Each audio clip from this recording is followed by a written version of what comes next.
Christmas Day is all about spending time with family and friends, but it is estimated over 500,000 elderly people will be spending Christmas Day alone, according to Age UK. Last Christmas, more than 300,000 pensioners spent the festive day without seeing any friends or family members, and it's expected to jump to over 489,000 according to figures released by The Telegraph. Age UK and other charities are urging people to come together this Christmas and help make it a special one. And that's just what the people of Manchester did, with help from a classic festive poem. 'Twas the night before Christmas when all through the house not a creature was stirring, not even a mouse. Stockings were hung by the chimney with care, hopes that St Nicholas would soon be there. The children were nestled all snug in their beds, while visions of sugar plums danced in their heads.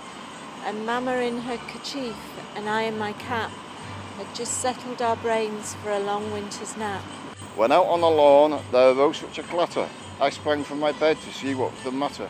Away to the window I flew like a flash, tore open the shutters and threw up the sash. The moon on the breast of the new fallen snow gave a lustre of midday to the objects below, when what to my wondering eyes did appear but a miniature sleigh and 8 tiny red deer. With a little old driver so lively and quick, I knew in a moment he must be St Nick.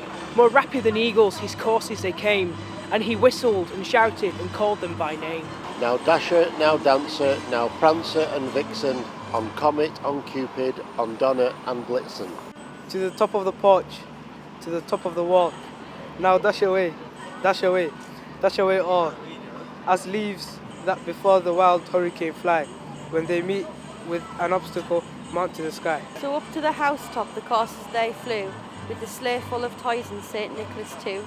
And then, in a twinkling, I heard on the roof the prancing and pawing of each little hoof. As I stood in my head and was turning around down the chimney street, Nicholas came with a bound. He was dressed all in fur, from his head to his foot, and his clothes were all tarnished with ashes and soot. A bundle of toys he had flung on his back, and he looked like a peddler just opening his pack.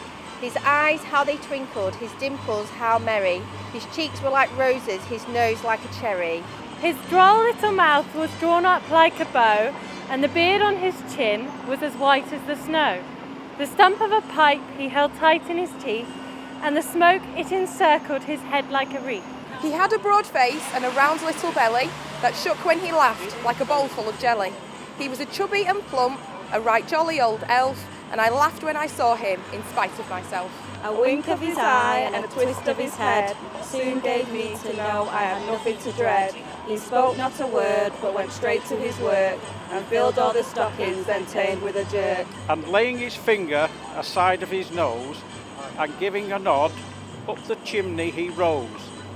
He sprang to his sleigh, to his team gave a whistle, and away they all flew, like the down of a thistle. But I heard him exclaim, ere he drove out of sight, Happy Christmas to all, and to all a good night. With your help, charities like Age UK and Friends of the Elderly can make someone's Christmas that little less lonely.